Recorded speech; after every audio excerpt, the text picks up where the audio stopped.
Play ఆఫ్స్లో హేమీలు నిలవడంతో IPL ఈ season ముఖ్య ఘట్టానికి చేరుకుంది. ప్రస్తుతానికి Gujarat Titans, RCB, Punjab, Mumbai Indians వరుసగా 4 స్థానాల్లో ఉన్నాయి. అయితే ఈ 4 జట్లలో మొదటి 2 స్థానాల కోసం జరిగే పోటీ ఇప్పుడు రసవత్తరంగా మారింది. మరి ఏ టీంకు ఏ విధమైన అవకాశం ఉంది, ఎవరు ఎవరిపై గెలిస్తే తొలి 2 స్థానాల్ని దక్కించుకుంటాయి అనేది ఇప్పుడు చూద్దాం. ఐపీఎల్ 2025 సీజన్లో భాగంగా బుధవారం ఢిల్లీ క్యాపిటల్స్ తో జరిగిన మ్యాచ్లో ముంబై ఇండియన్స్ 59 పరుగులతో విజయం సాధించింది. బౌలింగ్లో మిచెల్ శాంట్నర్ 3, జస్ప్రీత్ బుమ్రా 3 వికెట్లు, బ్యాటింగ్లో సూర్యకుమార్ యాదవ్ 73 రన్స్తో రాణించడంతో ముంబై ప్లే ఆఫ్స్లో చివరి బెర్త్ను సొంతం చేసుకుంది. గతంలో 5 సార్లు ఐపీఎల్ టైటిల్ను గెలుచుకున్న ముంబై ఇండియన్స్ ప్రస్తుతం పాయింట్ల పట్టికలో 4వ స్థానంలో ఉంది. అయితే ముంబై 2వ స్థానంలోకి దూసుకెళ్లే అవకాశం కూడా ఉంది. ఇది జరగాలంటే మాత్రం పంజాబ్ కింగ్స్ తో జరగనున్న మ్యాచ్లో ముంబై ఇండియన్స్ ఖచ్చితంగా విజయం సాధించాల్సి ఉంటుంది.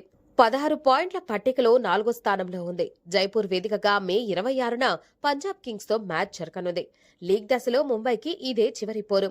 ఇందులో విజయం సాధిస్తే ముంబై 18 పాయింట్లకు చేరుకుంటుంది. ముంబై ఇప్పటి వరకు ఆడిన 13 మ్యాచ్ల్లో 8 విజయం సాధించింది. అయితే ఈ మ్యాచ్లో గెలిచినంత మాత్రంగానే ముంబైకి 2వ స్థానం దక్కదు. మరికొన్ని సమీకరణలు కలిసి రావాల్సి ఉంటుంది.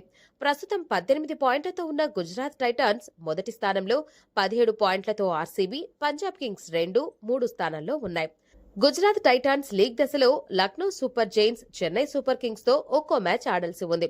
2వ స్థానంలో ఉన్న RCB, SRH Lucknow super Giants తో తలపడాల్సి ఉంది. 3వ స్థానంలో ఉన్న పంజాబ్ కింగ్స్ ఢిల్లీ, ముంబైతో తన చివరి 2 మ్యాచ్లు ఆడాల్సి ఉంది. ముంబై ఇండియన్స్ టాప్ 2లోకి రావాలంటే royal Challengers Bengaluru, Gujarat Titans, Punjab Kings మిగతా మ్యాచ్ల్లో ఓడిపోవాల్సి ఉంటుంది.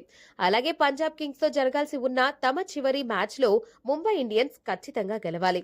ఇలా జరిగితే ముంబై తనకంటే ముందున్న 2 జట్లను నెట్ రన్ రేట్, పాయింట్ల విషయంలో అధిగమించి 2వ స్థానంలో చేరుకుంటుంది. దీనికి మొత్తం 3 అవకాశాలు ఉన్నాయి.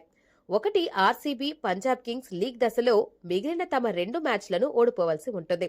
ఇదే జరిగితే గుజరాత్ టైటన్స్ 22 పాయింట్లతో మొదటి స్థానంలో, 18 పాయింట్లతో ముంబై ఇండియన్స్ 2వ స్థానంలో, 17 పాయింట్లతో ఆర్సీబీ, పంజాబ్ కింగ్స్ 3, 4 స్థానంలో నిలుస్తాయి. ఇక రెండోది ఏంటంటే గుజరాత్ టైటాన్స్, ఆర్సీబీ తమకు మిగిలి ఉన్న మ్యాచ్ల్లో ఓడిపోతే 19 పాయింట్లతో పంజాబ్ కింగ్స్ మొదటి స్థానంలో, 18 పాయింట్లతో ముంబై ఇండియన్స్ 2వ స్థానంలో, గుజరాత్ టైటాన్స్ 3వ స్థానంలో, 17 పాయింట్లతో ఆర్సీబీ 4వ స్థానంలో నిలుస్తాయి.